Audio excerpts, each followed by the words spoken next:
Can you talk about your opinion about motivation? Because I think a lot of people get into working out and they just really struggle to keep after it when anything gets in their way and kind of busts their bubble.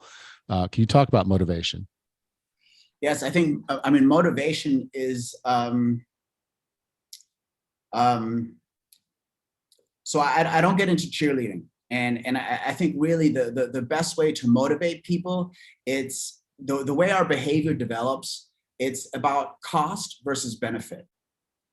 And when there's a behavior that is low cost, meaning low energy or low energy and low time, and the benefit or the reward is high in comparison to the cost, then that behavior tends to get repeated, right? So and the reverse of that is also true. So if you have a high cost behavior, it takes a lot of energy. Certain behavior requires a lot of energy and a lot of time, and then there's a small reward, then the chance of that behavior continuing goes way down. And that's just simply understanding how we function as humans, and it makes a lot of sense. So I think one of the biggest problems in fitness is actually doing too much.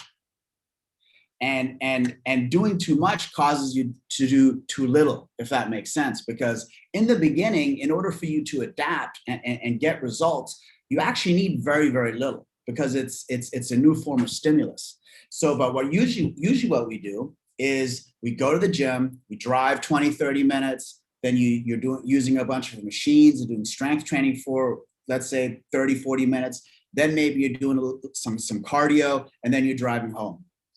Let's call it an hour and a half, even if it's just an hour, or so the cost there in time is pretty significant, especially if you're doing it 3 to 5 times a week. The cost in energy is super high, right?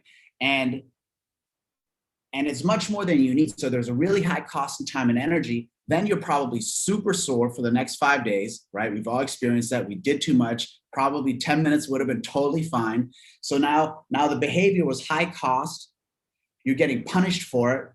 And the results are not really, they don't justify the cost. So the behavior tends to stop. So that's a big part of the design of these 9-minute exercise programs.